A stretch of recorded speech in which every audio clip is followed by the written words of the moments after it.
Assalamualaikum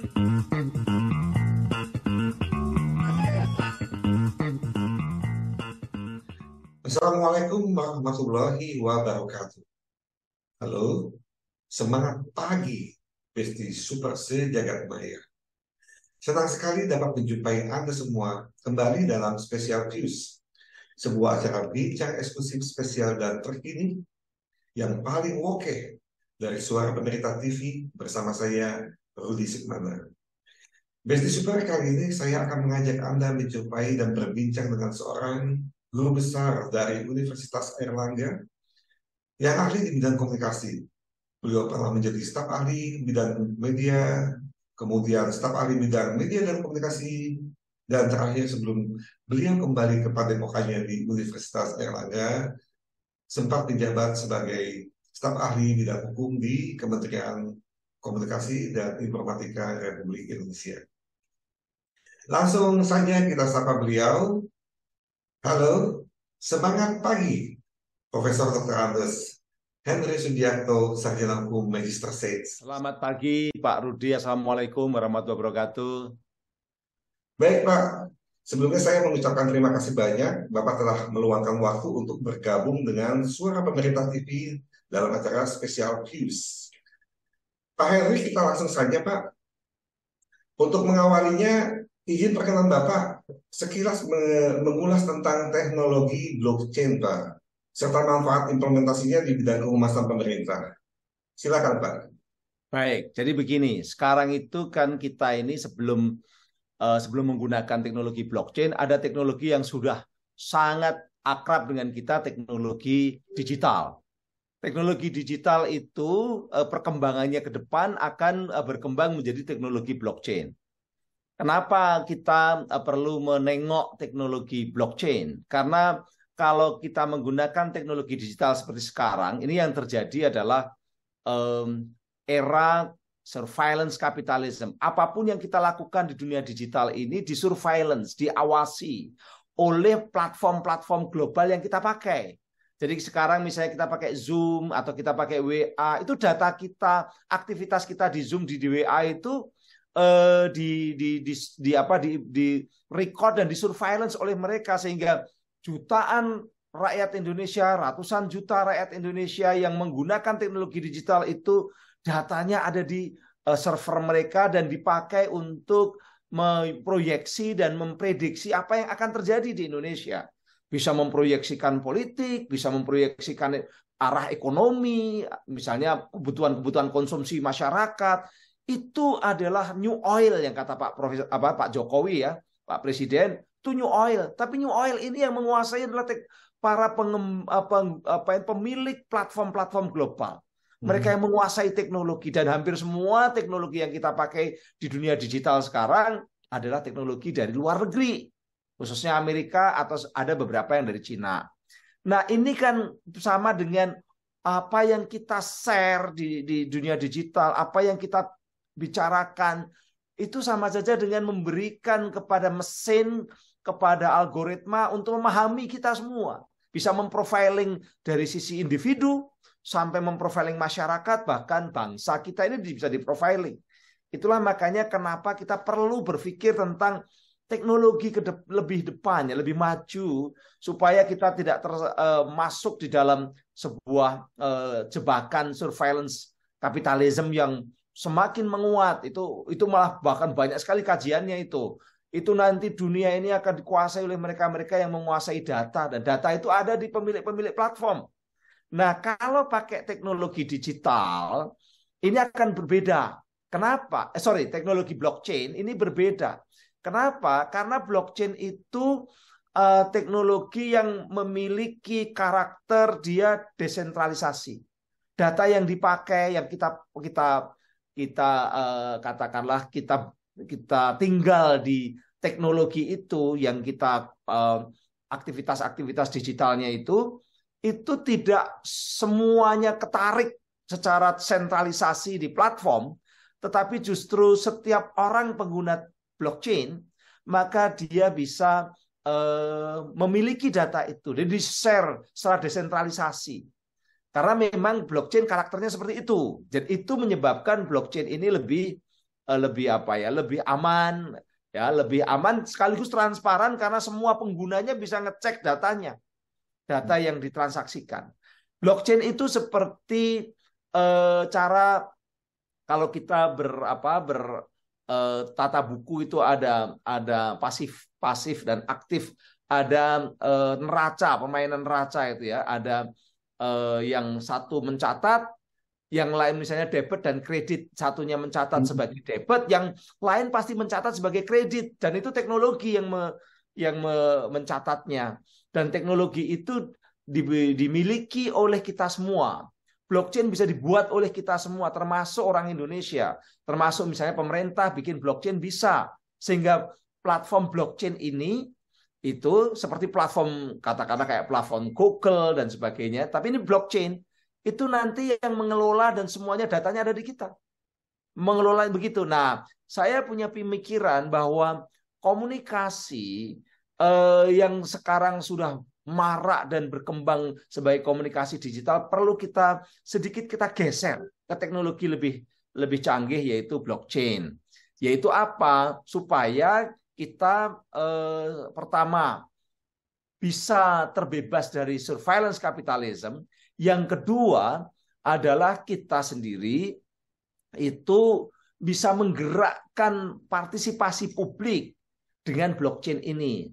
Sekarang ini di era digital itu the power of netizen over the power of state. Kekuatan netizen yang jumlahnya pengguna digitalnya itu sudah 212 juta. Itu tentu saja powerful sekali. Dan negara itu menjadi lemah sekarang dalam konteks komunikasi.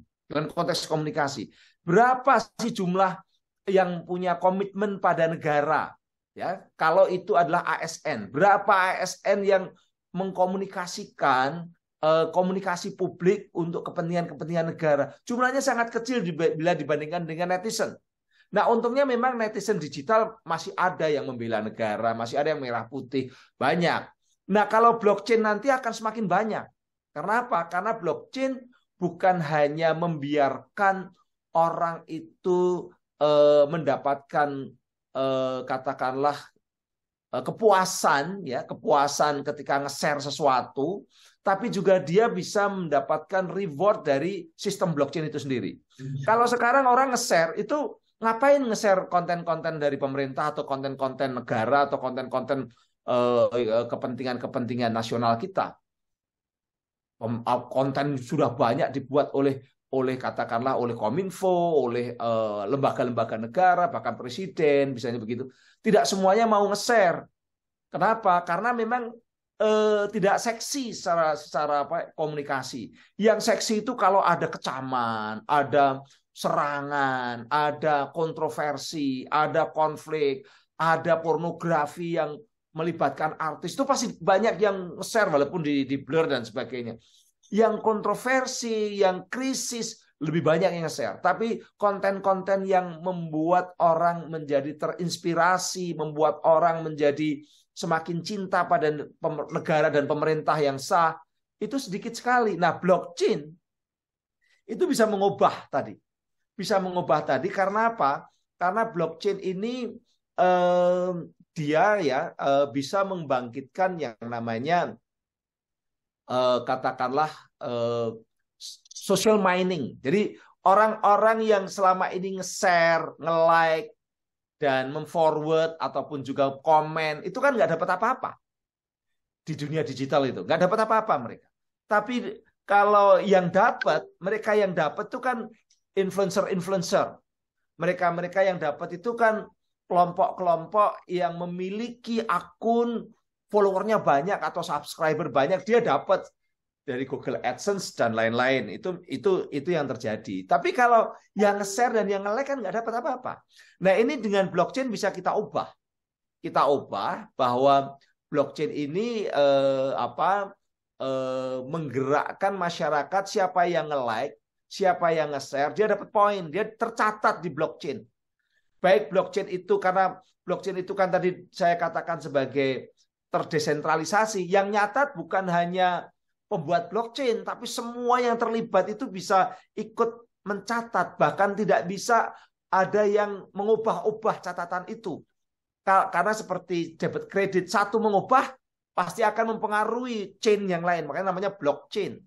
Nah, ini yang perlu kita kembangkan sehingga nanti yang namanya ASN, apakah itu di Jakarta, apakah itu di provinsi, di kabupaten kota, awalnya kita mulai ASN dulu.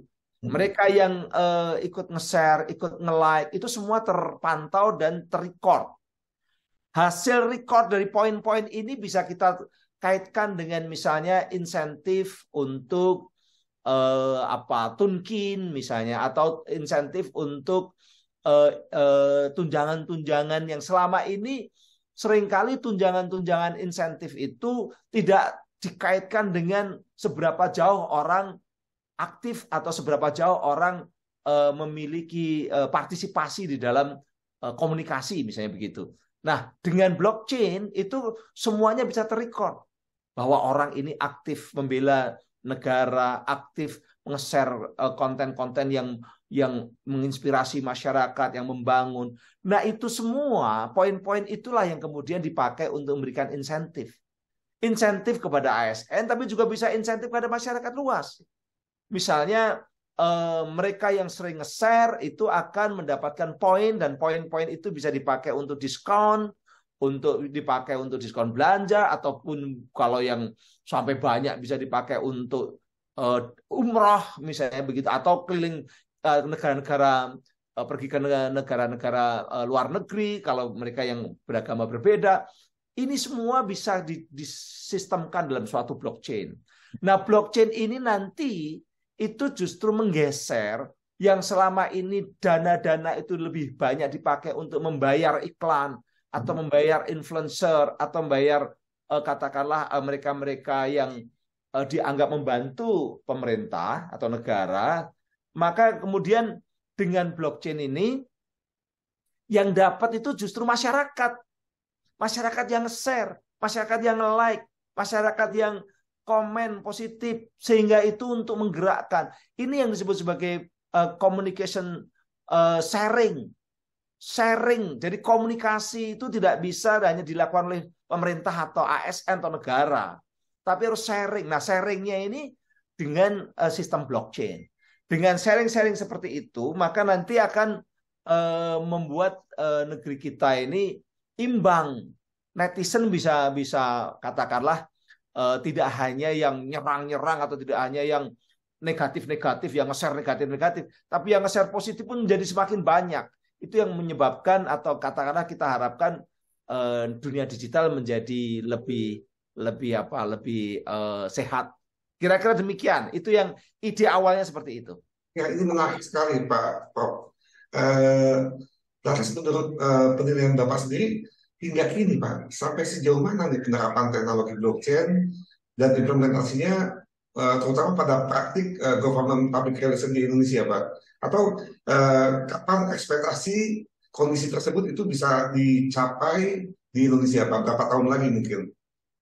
Kalau blockchain sebagai suatu sistem masih belum dipakai terus terang. Tapi katakanlah inovasi-inovasi yang menjadi bagian dari blockchain, misalnya kayak metaverse sudah dipakai. Metaverse di IKN sudah, kita bisa, kalau ke IKN kita bisa lihat bagaimana IKN masa depan itu metaverse-nya ada. Tapi belum sampai ke sistem blockchain, apalagi social mining yang saya sampaikan tadi.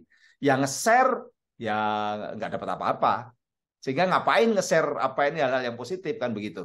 Nah, ini yang perlu kita dorong itu kan sebenarnya ini meng-encourage masyarakat untuk nge-share hal-hal yang berguna bagi masyarakat itu sendiri maupun yang menginspirasi masyarakat, menginspirasi rakyat yang positif begitu. Itu yang kenapa lalu ada konsep social mining di dalam blockchain. Nah, karena belum dipakai ya saya tidak bisa memprediksi kapan ini akan. Justru kita perlu dorong. Kita perlu dorong karena apa? Karena tadi saya katakan pentingnya itu untuk supaya data itu kembali ke Indonesia, karena bukan lagi semata-mata di platform-platform tapi di milik para pelaku-pelaku blockchain.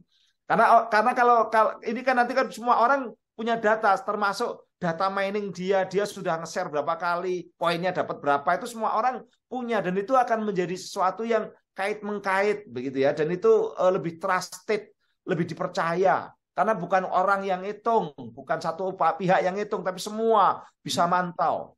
Nah, itulah makanya ini memang perlu. Cuma tadi memang ini membutuhkan perubahan regulasi ya, karena ada inovasi, dan inovasi itu selalu banyak yang kadang-kadang enggan untuk melakukan karena kita sudah business as usual, udah nikmat dengan yang sekarang ini. Sudah ngapain sih? Repot-repot, toh anggaran kami juga udah besar kan, banyak yang begitu kan. Nah, tapi ini harus ada perubahan-perubahan, terutama apalagi di Kementerian Kominfo ya. Kalau saya Kementerian Kominfo, apalagi Kominfo ini kan memang leading sektor pengembangan teknologi, harusnya dipakai duluan di situ. Atau kalau mau katakanlah mau pilot project, bisa saja di satu lembaga atau di satu universitas bisa. Karena sebenarnya blockchain ini bisa dipakai di universitas juga untuk memantau aktivitas mahasiswa. Selama ini mahasiswa itu kan kalau dinilai dia baik atau nilainya A atau B itu kan dari dari ujian aja. Tapi dengan blockchain semua aktivitas bisa terpantau, termasuk dia komen ketika diajar, dia searching buku, baca buku, dia nge-like tulisan-tulisan yang bagus. Itu bisa kita kapitalisasi dengan blockchain. Jadi ini sebenarnya bisa digunakan di banyak tempat, di banyak aktivitas, cuman memang masih sedikit sekali yang memikirkan. Blockchain yang berkembang justru lebih kepada kripto atau Bitcoin-nya aja. Tapi untuk untuk aktivitas social mining-nya masih belum. Nanti kita bisa kawinkan dengan kripto atau social mining untuk pembayarannya pakai kripto atau apa gitu. Ini berarti apa? Nanti pemerintah itu akan inline dengan masa depan anak-anak muda. Karena ini adalah impian-impian anak-anak muda dan dunianya anak muda ini terkait dengan teknologi blockchain ataupun juga dengan kripto. Kira-kira demikian, Mas Rudi. Baik, Pak Prof. Ini terkait dengan acara GPR Conference 2023 nanti, Pak, sebagai salah seorang narasumber dalam acara webinar nasional nanti yang akan diadakan pada 26 Juli 2023 nanti, apa tema materi yang akan dibawakan oleh Bapak? Ya, hampir sama dengan yang saya sampaikan ini, cuma nanti mungkin saya akan lebih lengkapi dengan referensinya, kita lengkapi dengan reasoning akademiknya, kemudian begitu, dan juga contoh-contohnya. Ini kan sebenarnya ada semacam pembuka saja. Ini pembuka untuk diskusi seperti itu, Mas. Tapi saya yakin memang kita perlu terobosan. Kalau kita hanya mengandalkan teknologi digital semata-mata, kita nggak meloncat. Kita udah tertinggal dengan negara-negara lain yang mereka yang menguasai teknologi. Sekali lagi, teknologi digital itu bukan hanya persoalan mana yang nyaman kita pakai, tapi ketika kita memakai teknologi digital, maka data pribadi kita berikan kepada mereka. Bukan hanya data pribadi, tetapi secara politis kita juga percaya pada pemilik teknologi dan negara di mana mereka berasal. Kemudian yang ketiga, hukumnya juga mengikuti mereka.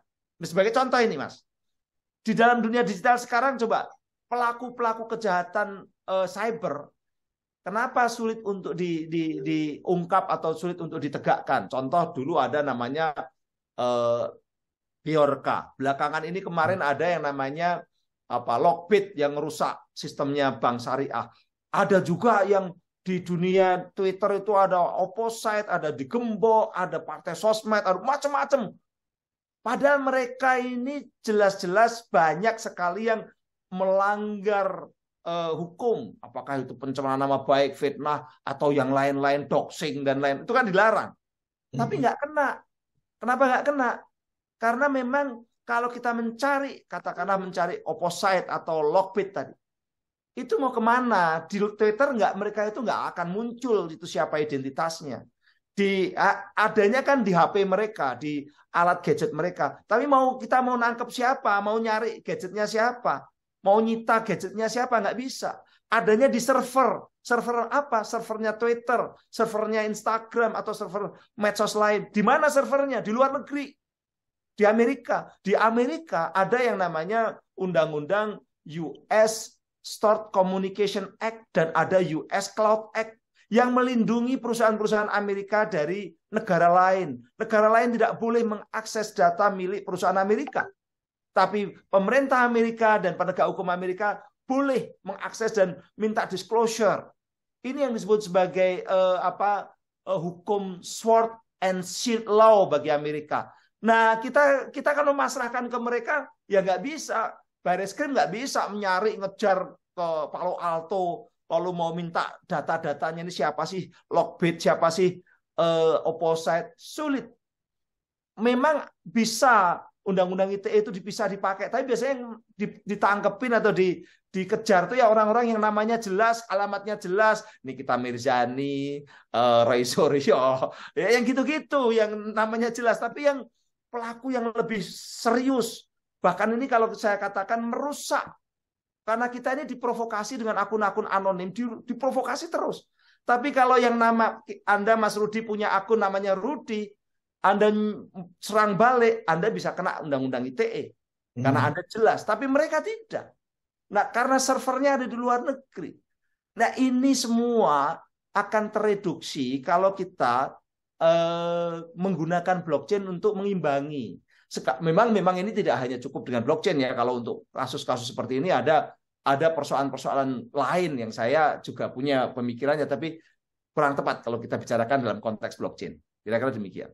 Baik, Pak Profesor Henry, ini mengingat kesibukan Bapak, mungkin kita mesti menyudahi dulu nih Pak. Padahal sebenarnya banyak sekali yang ingin saya tanyakan lebih lanjut gitu Pak, tapi karena kepadatan agenda Bapak, jadi saya akan cukupkan dulu sampai sini, nanti bisa mungkin lain waktu kita lanjutkan. Tapi sebelumnya Bapak, saya mohon kesediaan Bapak untuk memberikan semacam statement untuk mengajak para peranata humas di seluruh Indonesia agar berminat mengikuti webinar nasional yang akan kita selenggarakan di acara GPR Conference 2023 nanti, Pak. Silakan, Pak. Ya, pengetahuan dan kecerdasan itu harus diasah. Salah satu pengasahannya adalah kita kumpul dan berdiskusi. Disitulah kita akan mendapatkan banyak informasi yang lebih terarah dibandingkan dengan sekedar kita mencari sendiri. Kira-kira demikian. Mari kita datang ke acara konferensi humas yang diselenggarakan oleh teman-teman ini, dan itu saya yakin pasti sangat bermanfaat bagi kita semua. Terima kasih. Baik. Selamat ketemu di acara tersebut. Terima kasih Bapak Henry. Sekali lagi saya mengucapkan terima kasih telah menyediakan waktu untuk berbincang bersama Suara Pemerintah TV. Semoga apa yang telah disampaikan beliau dapat bermanfaat bagi kita semua. Mudah-mudahan Bapak tetap sehat selalu dan penuh semangat dalam menjalankan tugas. Baik, saya kembali ke pemirsa Besti Super. Baiklah, Besti Super sejagat maya. Demikian spesial news Suara Pemerintah TV di kesempatan kali ini. Terima kasih atas atensi yang telah diberikan. Sebelum berpisah, saya mengajak semua penonton acara ini untuk tetap mendukung Suara Pemerintah TV agar senantiasa dapat menjumpai Anda semua dalam berbagai acara selanjutnya, dengan menekan tombol subscribe dan lonceng tentunya, serta membagikan tayangan kami ini kepada seluruh sahabat dan rekan Anda. Terima kasih sekali lagi. Saya Rudi Sukmana undur diri. Tetap sehat dan tetap semangat. Wassalamualaikum warahmatullahi wabarakatuh.